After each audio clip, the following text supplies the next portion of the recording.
Banjir masih merendam sejumlah wilayah di daerah Bekasi, Jawa Barat, Saudara. Lalu bagaimana penanganannya hingga saat ini? Kita tanyakan langsung kepada Wakil Wali Kota Bekasi, Pak Abdul Haris, yang telah bergabung bersama kami di Kompas Petang. Selamat sore, Pak Haris. Selamat sore, Assalamualaikum warahmatullahi wabarakatuh. Waalaikumsalam. Ini Anda sedang berada di mana, Pak Haris? Karena tampak di belakang juga ada genangan air. Nah, ini ternyata kantor pemerintah Kota Bekasi pun terdampak banjir ini. Nah, halamannya sudah terendam air dari depan, bahkan dengan arus yang cukup kuat.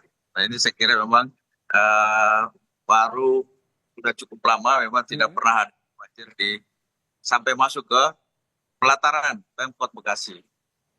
Baik, ini berarti bisa dikatakan sangat masif begitu ya, banjir yang melanda wilayah Bekasi ini terjadi di sejumlah titik perumahan, perkantoran, mal, bahkan rumah sakit ini juga sudah dilanda banjir di wilayah Bekasi.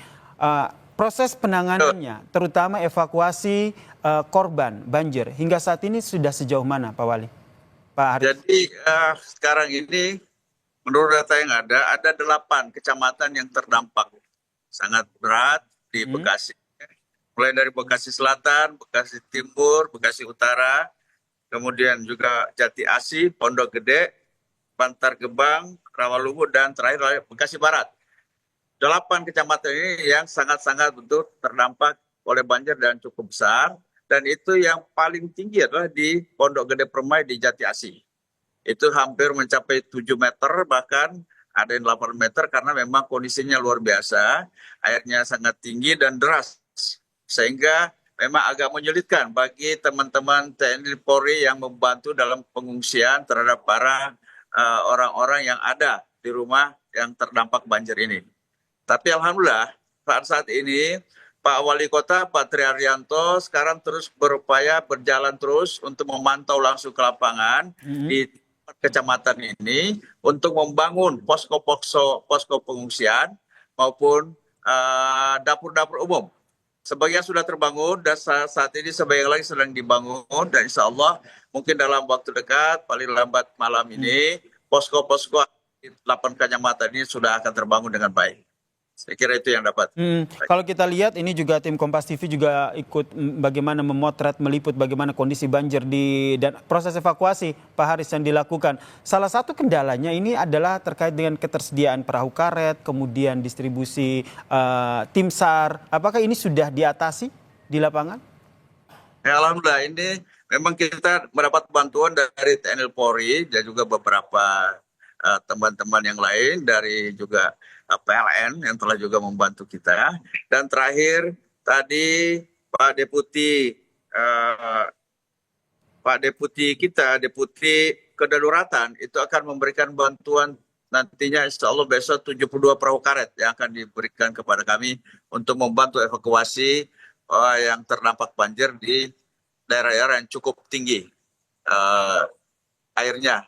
debit airnya cukup tinggi. Itu akan memang kendalanya juga adalah karena arus yang sangat tinggi, sehingga kita butuh perahu karet yang bermotor ya untuk kembali ke tempat kita akan mengungsi pengungsian itu, posko, karena kalau dengan dayung saja itu tidak kuat untuk nyampe ke tempat pengungsian. Ini yang tengah dikoordinasikan ya. Berapa yang diperlukan? Memang cukup banyak, tapi kita juga sudah berupaya dengan semaksimal mungkin dengan kondisi yang ada, dan tentunya besok akan dibantu oleh para deputi kedaruratan. Ini saya kira akan cukup kita coba lakukan untuk mengungsikan masyarakat yang masih terdampak, masih berada di rumahnya. Baik, proses evakuasi korban masih terus dilakukan hingga saat ini. Saya ingin fokus ke beberapa lokasi, terutama di Mall, Mega Mall Bekasi ini. Kita lihat kondisinya pada saat banjir, warga berhamburan keluar, ada yang ketakutan seperti itu. Sudah dapat informasi update-nya, apakah ada warga yang terjebak di sana? Jadi saat ini sedang kita juga lakukan upaya-upaya untuk evakuasi masyarakat yang berada di mall itu. Mall seperti mall yang ada itu di Giant itu, jadi jebol itu penahan air yang ada di depannya itu, begitu jebol air langsung masuk ke basement. Nah ini yang sekarang kita akan tanggulangi bagaimana orang-orang yang terjebak itu akan segera kita ungsikan dari lokasi tersebut. Tapi sebagian sudah mulai mengungsi dan saya kira ke depan ini mudah-mudahan pada sore hari ini sudah bisa teratasi semuanya gitu. Berarti ada, bisa dikonfirmasi hingga saat ini masih adakah warga yang terjebak di dalam mal? Jumlahnya berapa? Ada dapat informasi, Pak Haris? Ya, masih ada di dalam, bahkan pedagang-pedagang pun masih ada beberapa yang di dalam masih terjebak, dan ini terus akan kita upayakan untuk diungsikan dari tempat tersebut. Baik, dan saat ini proses evakuasi masih terus dilakukan ya kepada mereka yang terjebak ini ya, Pak Haris ya? Seluruh kecamatan dan terutama di pertokohan yang ada, itu terus berjalan. Baik, kita harapkan semua upaya penanggulangan bencana banjir di Bekasi ini bisa berjalan dengan optimal dan semuanya bisa terselesaikan ya. Sehat selalu Pak Wakil Wali Kota Bekasi Abdul Haris telah bergabung bersama kami di Kompas Petang. Selamat bertugas dan sehat selalu.